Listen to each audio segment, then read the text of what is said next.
இப்போது நாங்கள் மற்றொரு முக்கியமான தகவல் குறித்து அவதானத்தினை செலுத்தப் போகிறோம்.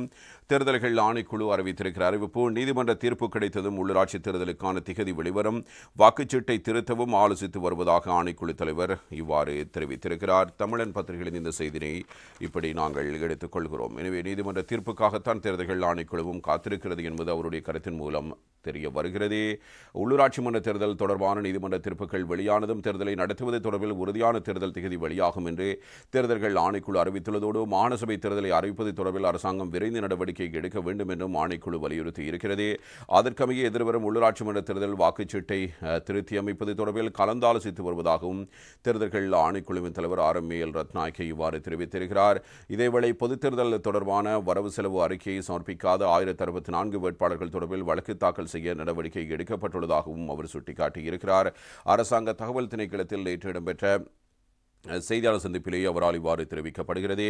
உள்ளூராட்சி மன்ற தேர்தல் தொடர்பில் தற்போது நீதிமன்றத்தில் முன்னெடுக்கப்பட்டு வரும் சில வழக்கு விசாரணைகளின் தீர்ப்புகள் சபாநாயகருக்கு வழங்கப்பட வேண்டியிருக்கிறது. அந்த தீர்ப்புகள் வழங்கப்பட்டதன் பின்னர் அந்த தீர்ப்புகளின் பிரகாரம் விரைவில் உள்ளூராட்சி மன்ற தேர்தலை நடத்துவதற்கான சகல நடவடிக்கைகளையும் தேர்தல்கள் ஆணைக்குழு முன்னெடுக்கும். அதேபோன்று மாகாண சபை தேர்தல் தொடர்பிலும் அரசியலமைப்பில் சில மாற்றங்களை மேற்கொள்ள வேண்டியிருக்கிறது. பாராளுமன்றமே அந்த திருத்தங்களை முன்னெடுக்க வேண்டும். பாராளுமன்றம் அந்த திருத்தங்களை முன்னெடுத்ததும் மாகாண சபை தேர்தலை நடத்தவும் ஆணைக்குழு தயாராக இருக்கிறது. அதேபோன்று நாட்டில் இடம்பெற்று முடிந்த ஜனாதிபதி தேர்தல் மற்றும் பாராளுமன்ற தேர்தல் வரவு செலவு அறிக்கையை முன்வைக்காதவர்களுக்கு எதிராக வழக்கு தாக்கல் செய்யவும் நடவடிக்கை எடுக்கப்பட்டிருக்கிறது. ஜனாதிபதி தேர்தல் வரவு செலவு அறிக்கையை முன்வைக்காத வேட்பாளர்கள் 3 என்ற அடிப்படையிலும், சுயாதீன குழுக்கள் மற்றும் கட்சிகளைச் சேர்ந்த வேட்பாளர்கள் 10 என்ற அடிப்படையிலும் 13 பேருக்கு எதிராக வழக்கு தாக்கல் செய்யப்பட்டிருக்கிறது. அதேபோன்று பொதுத் தேர்தலில் வரவு செலவு அறிக்கையை சமர்ப்பிக்காத 1064 வேட்பாளர்கள் தொடர்பில் போலீசாருக்கு தகவல் வழங்கப்பட்டுள்ளது. சட்டம் அதிபர் திணைக்களத்தின் ஆலோசனைகளை பெற்றுக்கொண்டு அவர்களுக்கு எதிராகவும் வழக்கு தாக்கல் செய்ய போலீசார் நடவடிக்கை எடுத்து வருகிறார்கள். உள்ளூராட்சி மன்ற தேர்தலுக்கு முன்னர் வரவு செலவு அறிக்கையை பெற்றுக் கொடுப்பது தொடர்பில் சம்பந்தப்பட்ட அரசியல் கட்சிகள் மற்றும் சுயாதீன குழுக்களுக்கு விசேட அறிவிப்பை வழங்கவும் எதிர்பார்த்திருக்கிறோம்.